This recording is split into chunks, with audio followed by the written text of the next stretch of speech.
बिस्मिल्लाहिर्रहमानिर्रहीम। My name is Binish and welcome back to discrete structure. आज हम मज़ीद डिस्क्रीट स्ट्रक्चर से रिलेटेड कॉन्सेप्ट्स को देखेंगे। तो सबसे पहले जो है हमारे पास है प्रोपोजिशनल इक्विवेलेंसेस। ये होती क्या है?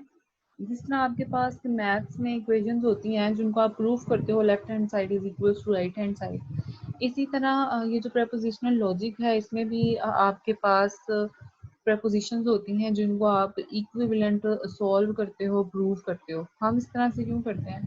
क्योंकि मैथ्स में आपको ये जो कंप्यूटर साइंस है इसमें आपको सारा कुछ खुद से कंप्यूटर में फीड करना पड़ता है, समझाना पड़ता है जब आप through the logic circuits.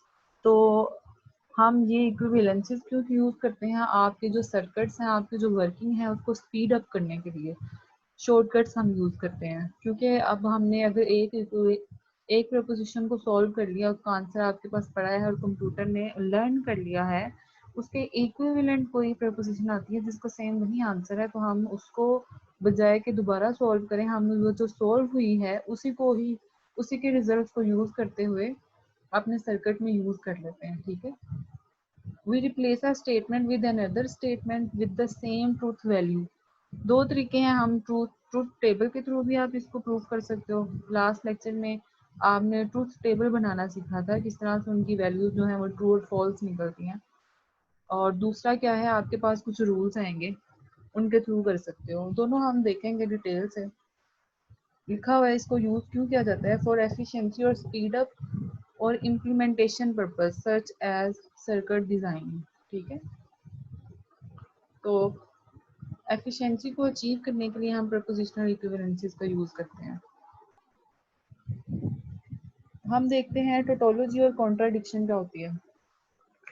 Tautology आपकी एक ऐसी स्टेटमेंट होती है जिसका आंसर ऑलवेज ट्रू होता है, और कॉन्ट्राडिक्शन उसको कॉन्ट्राडिक्ट करती है, मतलब उसका आंसर हमेशा फॉल्स होता है।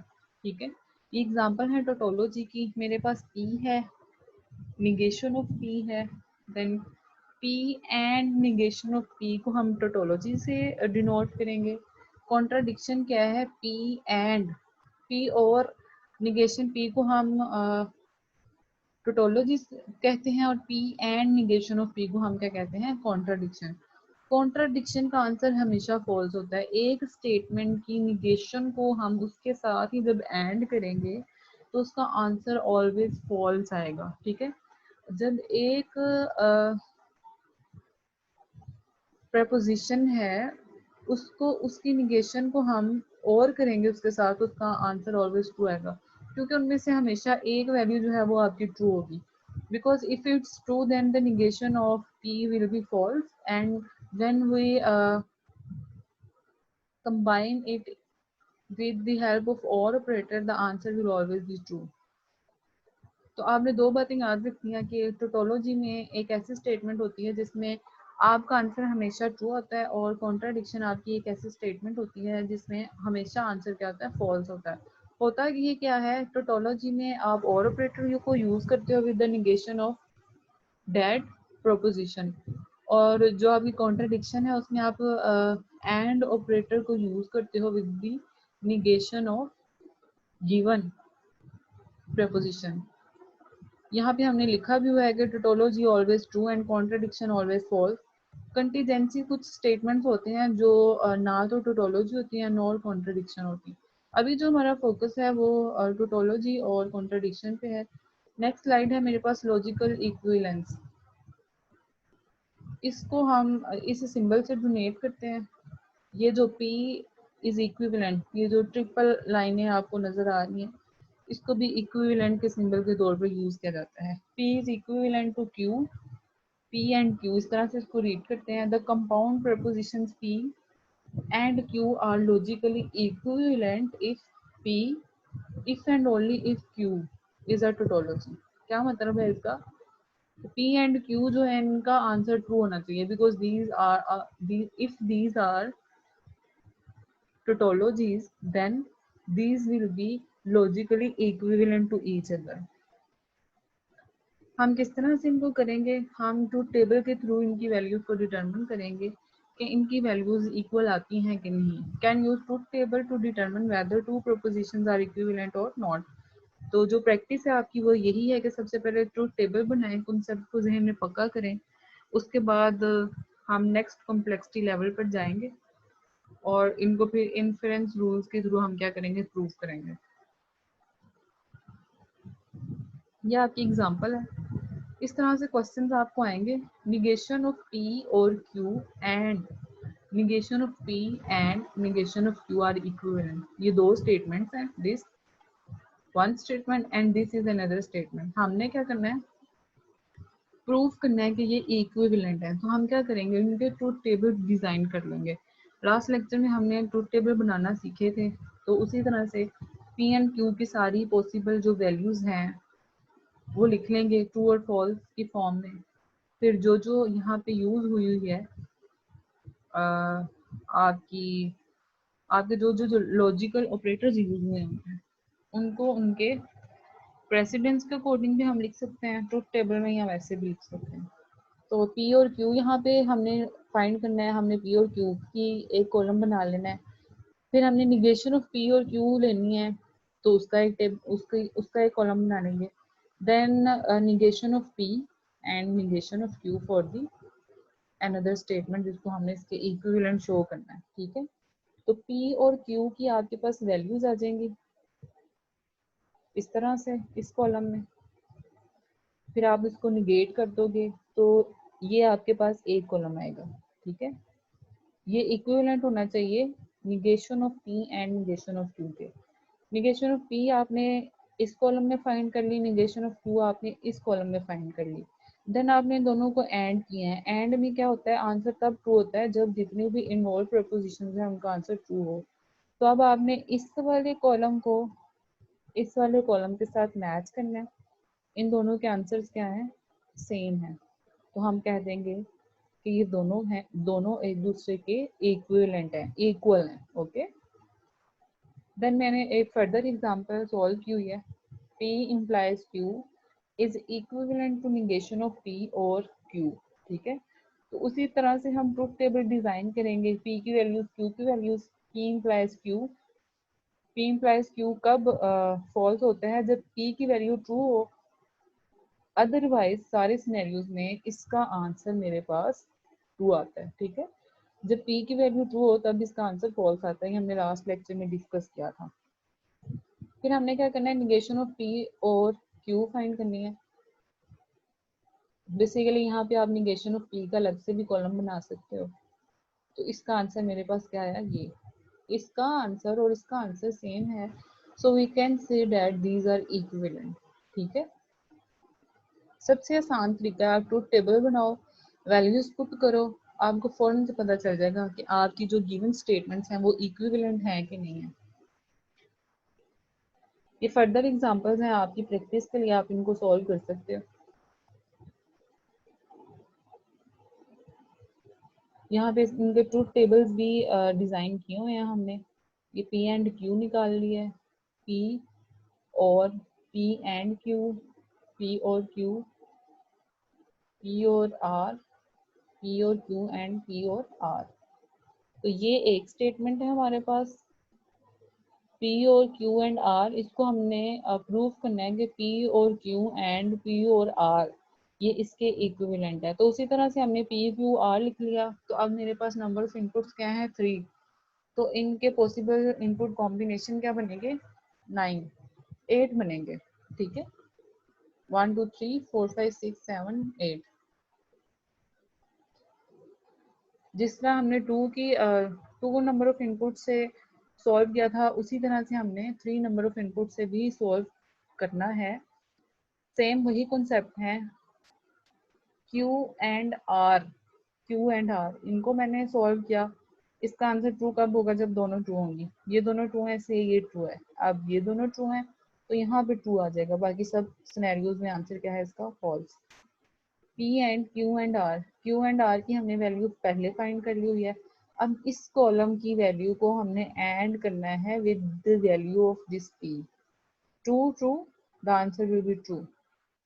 ठीक है, क्योंकि हम अब इनको और कर रहे हैं तो आंसर तभी फॉल्स होगा जब इस कॉलम में कुछ वैल्यूज फॉल्स होंगी और इस कॉलम में भी कुछ वैल्यूज फॉल्स होंगी। बाकी सारे सिनेरियोज में आंसर क्या होगा? ट्रू। ये लास्ट 3 सिनेरियोज में आंसर क्या होगा? False, because P has value false, Q and R has value false। ठीक है, इस तरह से P और Q की वैल्यू को फाइंड कर लेंगे, फर्स्ट टू की वैल्यूज को। This will be true, true, again true, in this case true, true, true, in this case it will be false because both values have false value। ठीक है, फिर P और R की value को find कर लेंगे, P and R। True, in this case it will be true, P is true, R is true, answer will be true। इस तरह से हमने ये कॉलम जो है ये ऑब्टेन कर लिया। अब मैंने क्या किया है, इसकी वैल्यू और इसकी वैल्यू को एंड किया है, तो ये मेरे पास आंसर आया है।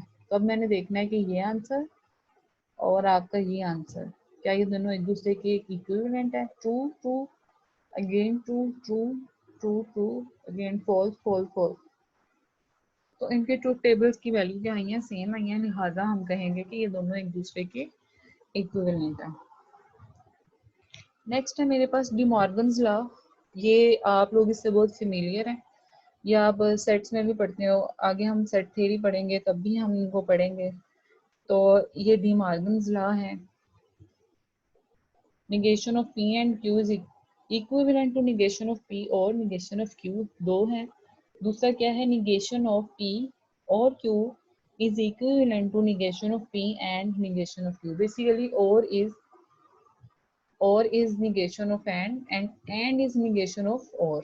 ठीक है, इन दोनों को हमने उसी तरह से सॉल्व कर लेना है ट्रूथ टेबल के थ्रू।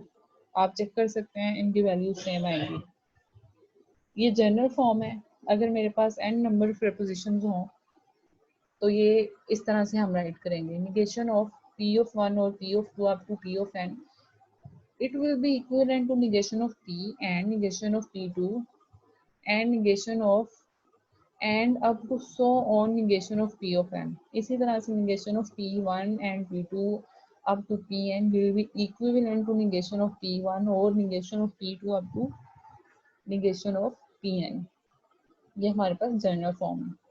फिर मेरे पास लॉजिकल इक्विवेलेंसीज हैं। ये बेसिकली मेरे पास रूल्स हैं लॉजिकल, इनको यूज करते हुए भी हम प्रूव कर सकते हैं अपनी इक्विवेलेंस स्टेटमेंट्स को।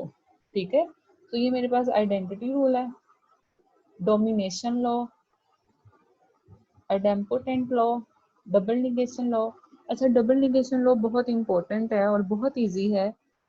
Negation of the negation will always be true. Statement कुछ भी हो, लेकिन रूल क्या है? negation of the negation will always true। ठीक है, फिर मेरे पास कम्यूटेटिव लॉ है, एसोसिएटिव लॉ है, डिस्ट्रीब्यूटिव लॉ है, डी मॉर्गन्स लॉ हमने अभी देखा। ये बाकी लॉ से भी आप फेमिलियर हैं, कम्यूटेटिव, एसोसिएटिव, डिस्ट्रीब्यूटिव। फिर मेरे पास एब्जॉर्प्शन लॉ है। एब्जॉर्प्शन लॉ क्या कहता है? P and Q is it will be equivalent to P। ठीक है, इसी तरह से P और Q is equivalent to P, इसको हम कहते हैं मेरे पास अब्जॉर्प्शन लॉ है। तो जहाँ पे आपके पास प्रूफ में ये लेफ्ट हैंड साइड आएगी, आप वहाँ पर डायरेक्ट P के रिजल्ट्स को यूज कर सकते हो। ये वही कॉन्सेप्ट है जो मैं आपको स्टार्ट में बता रही थी कि लॉजिकल सर्किट्स को डिजाइन करते वक्त जब आपके पास इस तरह की स्टेटमेंट आ जाती है तो आप डायरेक्ट इसको सॉल्व करने के बजाय P के ही रिजल्ट्स को यूज कर लेते हो बाय यूजिंग दीज लॉजिकल इक्विवेलेंसीज। फिर आपका ये निगेशन लॉ है, P और negation of P is always true, इसको आप टोटोलॉजी कहते हो। P and negation of P always equals to false। ठीक है, कुछ मेरे पास ये कंडीशनल स्टेटमेंट्स हैं जो यूज होती हैं। P implies Q is equivalent to negation of P और Q। Similarly, it also is equivalent to negation of Q implies negation of P। ठीक है, इसी तरह से P और Q is equivalent to negation of P implies Q। if P then Q भी इसको बोलते हैं। then P and Q is equivalent to negation of P negation of P implies negation of Q। इसी तरह से ये सारे रूल्स हैं। ये आपको हेल्प आउट कब करेंगे, जब आपने इक्विवेलेंसी को शो करना है बाय यूजिंग दीज रूल्स। इसी तरह आपके पास जो बाय कंडीशनल थी,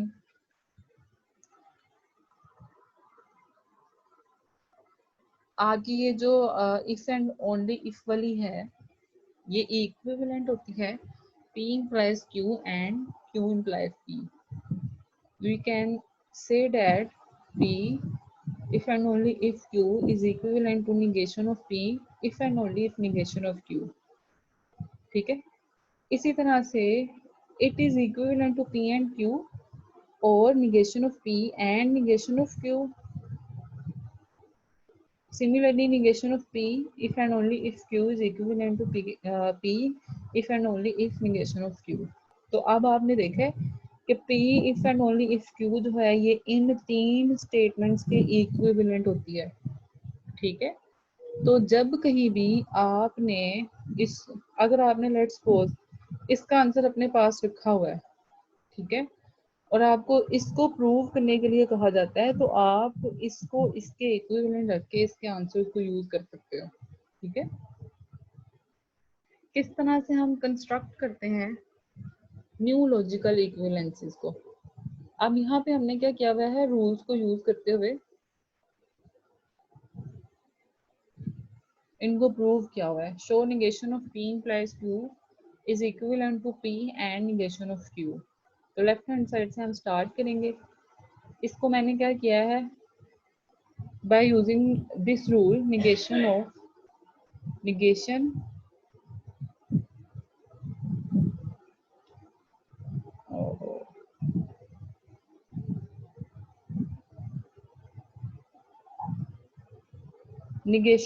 negation P और Q, इसकी अलग से निगेशन कर लेंगे, इसको अलग से निगेट कर लेंगे।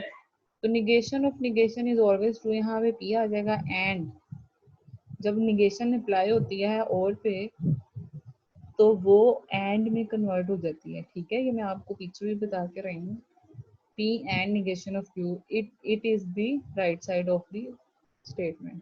तो इस तरह से भी हम इनको प्रूव कर सकते हैं। ये नेक्स्ट एग्जांपल है, आप इसको गो थ्रू कर सकते हो, इससे लर्न कर सकते हो। आपकी बुक में बहुत सारी एग्जांपल्स हैं, उनको देखकर आप उनसे भी लर्न कर सकते हो। अब मेरे पास कुछ लिमिटेशंस हैं प्रेपोजिशनल लॉजिक की, कि prepositional logic cannot adequately express the meaning of the statement। ठीक है, suppose we know every computer connected to the university network is functioning property। ठीक है, no rules of prepositional logic allow us to conclude math of 3 is functioning property where math of 3 is one of the computers connected to the university network। तो ये इसकी limitation है prepositional logics की।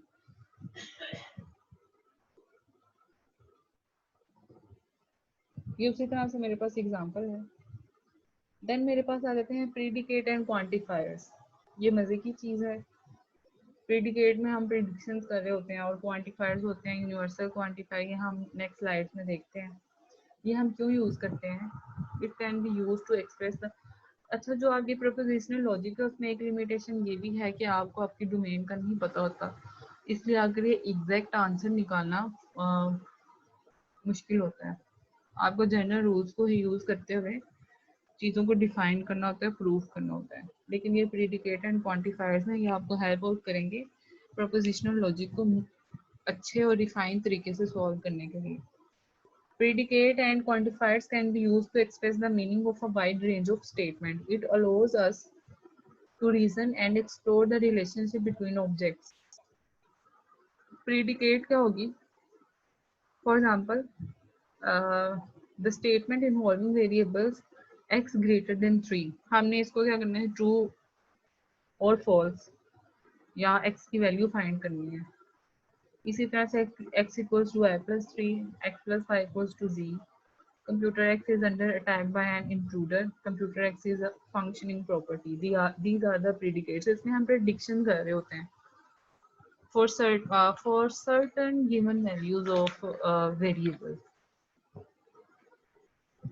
ये example है, इसको हम देखते हैं। x greater than 3। हमने हमने इसमें क्या करना है, हमने प्रेडिक्शन करनी है। The variable x is the subject of the statement. Predicate क्या है कि x is greater than 3। It refers to a property that the subject of the statement can denote the statement by p of x, where p denotes the predicate is greater than 3 and x is the variable. Predicate में हम किस तरह से इसको show करेंगे, हम x की value को p में पुट कर देंगे, जैसा कि आप फंक्शन अभी तक करते हो, f ऑफ x की वैल्यू फाइंड करते हो, इसमें हम p ऑफ x की वैल्यू फाइंड करेंगे, या जो भी वेरिएबल होगा a b, वेरिएबल के नाम से फर्क नहीं पड़ता, बस आपने कॉन्सेप्ट जो है उसको जहन में रखना है। p of x also called the value of the propositional function p at the given value of x। ठीक है, अब यहाँ पे हम इसको किस तरह से प्रूव करेंगे x is greater than 3, by putting certain values. For example हमने 1 से स्टार्ट किया, 1 रखा x की जगह पे, तो 1 is greater than 3, no, the value will be false. 2 रखा, 2 is greater than 3, no, the again answer will be false. 3 रखा, 3 is greater than 3, no, false. 4 रखा तो 4 is greater than 3 is true, तो इसका आंसर क्या होगा 4। Once a value is assigned to the variable x, p of x becomes a proposition and has a truth value। ठीक है, अब हमने x को वैल्यू क्या दे दिया, साइन कर दिया 4, तो जब हम 4 वैल्यू साइन करेंगे तो हमारी प्रिडिक्शन ट्रू होना शुरू हो जाएगी। ठीक है, बेसिकली प्रिडिक्शन में हम प्रिडिक्ट कर रहे होते हैं, जैसे मैंने अभी आपको बताया, 1 रखा तो वैल्यू फॉल्स आई, 2 रखा फॉल्स आई, 3 रखा फॉल्स आई, 4 रखा तो वैल्यू मेरे पास ट्रू आना शुरू हो गई। ये इसकी उसने एक्सप्लेनेशन दी हुई है। p of 4 setting x equals to 4, this p of 4 is true. p of 2 रखा तो उसकी वैल्यू क्या आई, फॉल्स आई। इसी तरह इसमें एक और एग्जांपल ली हुई है, let a of x denote the statement computer x is under attack by an intruder. Suppose that only CS2 and math 1 are currently under attack. ठीक है, तो इसने मुझे इस स्टेटमेंट के दो कंडीशंस भी दे दी हैं कि बस CS2 जो है वो और math 1 जो है करंटली अंडर अटैक, बाकी कोई अंडर अटैक नहीं है। तो हम बारी बारी इनकी वैल्यूज रखेंगे अपनी प्रपोजिशन में x की जगह पर चेक करेंगे। a of CS1 की तो यहाँ पे कोई इंफॉर्मेशन ही नहीं थी, तो CS1 is under attack, the answer will be false, क्योंकि उसने स्पेसिफाई ही नहीं किया, उसने कहा बस CS2 और math 1 जो है ये अंडर अटैक है, बाकी कोई भी अंडर अटैक नहीं है। ठीक है, CS2 is under attack, yes CS2 is under attack, तो इसकी वैल्यू जो है वो मेरे पास ट्रू होगी। इसी तरह A of math 1 is under attack, yes it is under attack. N-ary predicate है, उसी तरह से हमने क्या करना है, स्टेटमेंट जिसमें n number of variable include कर रहे होंगे उसको हम इस तरह से डिनोट करेंगे bye p of x1 x2 up to x of n, and p of x1 x2 up to x of n is the value of the propositional function p at the n tuple। इसको हम n अरे predicate भी कहते हैं। फिर आप क्या कहते हैं क्वांटिफायर। क्वांटिफायर्स में आपने क्या करना होता है, वैल्यू सेट कर देते हो कि ये इसकी डोमेन है, इस डोमेन में रहते हुए आपने मुझे इसका आंसर बताना है। ये सेम उसी तरह से जैसा कि आप फंक्शंस की डोमेन के थ्रू उसकी रेंज निकालते हो, तो आपको डोमेन गिवन होगी तो आपने क्या करना है, आंसर निकालना है। अगर डोमेन नहीं भी गिवन होगी तो आपने प्रीवियस कॉन्सेप्ट को यूज करते हुए यहाँ से प्रिडिक्शन के थ्रू रेंज निकाल लेनी है या डोमेन निकाल लेनी है। ठीक है, express the extent to which a predicate is true. Quantifier क्या करता है, एक्सप्रेस करता है कि आपकी जो प्रिडिक्शन है वो किस हद तक सही है, कुछ वैल्यूज पे सही है, सब वैल्यूज पे सही है, या किसी एक वैल्यू पे ये ट्रू आती है या किसी पे भी नहीं ट्रू आती। ठीक है, in English all some many none few. ठीक है, लेकिन अभी हमने बस दो टाइप्स पे अपना फोकस रखना है कि आपकी जो प्रिडिक्शन है वो तमाम एलिमेंट के अंदर, गिवन तमाम एलिमेंट के अंदर ट्रू है कि नहीं, या जो आपके पास कुछ नंबर ऑफ एलिमेंट्स गिवन है उसके अंडर ट्रू है कि नहीं, ठीक है। तो यूनिवर्सल और एग्जिस्टेंशियल दो टाइप से भी हमने फोकस करना है। यूनिवर्सल में क्या है, predicate is true for every element under consideration. जो भी आपके डोमेन में गिवन एलिमेंट्स हैं जिनको आप कंसीडर कर रहे हो उन सब के अगेंस्ट आपकी जो प्रेडिकेट है वो ट्रू होनी चाहिए। इसमें एग्जिस्टेंशियल है, a predicate is true for there is one or more elements under consideration. Predicate calculus है the area of logic that deals with predicates and quantifiers, उसको हम कहते हैं ये मेरे पास predicate calculus है। सबसे पहले मेरे पास यूनिवर्सल क्वांटिफायर है, ये इसका सिंबल है जिसको उल्टे ए से शो किया गया है। इसको आप फेमिलियर भी हैं लेकिन अब इसको हम देख लेते हैं। फॉर ऑल इसको हम किस तरह से प्रोनाउंस करते हैं, for all values of x p of x is true। इसको इस तरह से हम रीड करते हैं, for all variables of x p of x, ठीक है। कि डोमेन जो आपको x की डोमेन गिवन है उसकी जितनी भी वैल्यूज हैं उसके अगेंस्ट p of x की वैल्यू ट्रू आनी चाहिए। तो फिर हम कहेंगे कि there exist for all x the value of p of x is true, ठीक है। अगर कोई एक वैल्यू के अगेंस्ट इसका आंसर फॉल्स आता है तो हमारा ये जो प्रीडिकेट है ये फॉल्स है, ठीक है। इस तरह से आपके पास एग्जिस्टेंशियल क्वांटिफायर है, इसका जो सिंबल है ये ऑपोजिट ऑफ ई है, उल्टा ही हमने लिख दिया है। इसको हम कहते हैं कि there exist some number of element जो आपको गिवन है। There exist an element x in the domain such that p of x is true, कि जो गिवन डोमेन है उसमें से आपको फिर भी डोमेन गिवन होती है लेकिन आपने वो एलिमेंट फाइंड करना है जिसके अगेंस्ट आपका जो स्टेटमेंट है यहाँ जो आपकी प्रेडिकेट है वो ट्रू हो, ठीक है। कोई एक वैल्यू आपने फाइंड करनी होती है। इसको इस तरह से डिनोट करते हैं where this is existential quantifier. In English इसको हम किस तरह से प्रोनाउंस करते हैं, फॉर एटलीस्ट वन और देयर इज या देयर एग्जिस्ट। इसको किस तरह से हम रीड करेंगे, there is an x such that p of x is true, there is an at least one x such that this या for some x p of x। ये मेरे पास एग्जांपल है, let p of x be the statement x is greater than 3 if there exists an element for which p of x is true for the domain of all in real number। सारे real number मेरे पास given है, उसमें से मैंने क्या करना है, एक एलिमेंट फाइंड करना है जिसके अगेंस्ट ये स्टेटमेंट जो है ये ट्रू है कि नहीं। फॉर इंटीजर ग्रेटर देन 3 और equals to 4 and greater than 4, ये स्टेटमेंट आपकी क्या होगी, ट्रू होगी। 1 और 2 के अगेंस्ट ये स्टेटमेंट आपकी ट्रू नहीं होगी, ठीक है। इसी तरह से late q of x be the statement x equals to x plus 1 is there exists x such that p of x is true for the domain of all real numbers।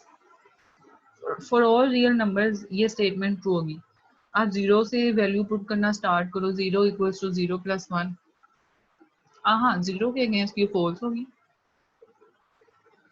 1 के against भी false होगी, 2 के against भी false होगी, 3 के against भी false होगी। नहीं, ये कभी भी नहीं ट्रू होगी आप x की जो भी वैल्यू पुट कर लो, ठीक है। when all elements of the domain can be listed, for example x1 x2 up to xn, it follows that the existential quantification is the same as the disjunction p of x1 or p of x2 up to p of xn। फिर आपके quantifiers आ जाते हैं with restricted domains. For example there exist x less than 0 where x square is equals to 0। तो ये आपके restricted domain है, इसमें आपको ये नहीं कहा गया कि आपने x की वैल्यू फाइंड करनी है where the domain is all real number या ऑल नेचुरल नंबर। तो रिस्ट्रिक्टेड डोमेन जो हैं ये भी इंपॉर्टेंट है, आपके जो एग्जाम्स वगैरह हैं उसमें इन्हीं डोमेन्स के थ्रू आपको पागल बनाया जाता है, लेकिन ये कोई हवा चीज़ नहीं है। प्रैक्टिस करने से ही आपको मैथ्स आता है और प्रैक्टिस करने से ही आपको डिस्क्रीट स्ट्रक्चर आएगी। जितनी दफ़ा आप इन रूल्स को प्रैक्टिस आउट करोगे, इनके ट्रुथ टेबल बना कर देखोगे, फिर इनके रूल्स को यूज़ करते हुए इनको प्रूव करते जाओगे, तो आपको इनकी ज़्यादा अच्छी तरह से समझ आएगी। और इससे पहले आपको फंक्शंस जो हैं उनको सॉल्व करना आना चाहिए। लास्ट कुछ लेक्चर्स में मैंने देखा आपको फंक्शंस के बारे में पढ़ाया गया।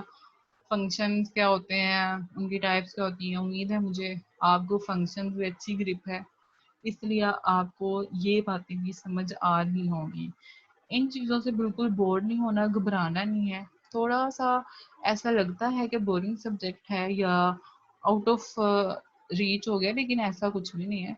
लॉजिकल सब्जेक्ट है, जितना इसमें इन्वॉल्व रहोगे, एब्सेंट माइंड बिल्कुल भी नहीं होना, उतनी आपको अच्छी तरह से समझ आएगी, ठीक है? इनकी प्रेसिडेंस है, हमने जो पीछे पढ़े थे ऑपरेटर्स, हमने उनकी प्रेसिडेंस देखी थी। अब इन दोनों को भी आप उनमें ऐड कर लो, तो आपके जो ये दोनों यूनिवर्सल और एग्जिस्टेंशियल क्वांटिफायर्स हैं, इनकी प्रेसिडेंस सबसे ज़्यादा होती है बाकी जितने भी आपके लॉजिकल ऑपरेटर्स हैं, ठीक है? आज का हमारा लेक्चर यहीं पे ख़त्म होता है। अल्लाह हाफिज़। दुआ में याद रखिएगा। अल्लाह आपका हामी और नासिर हो।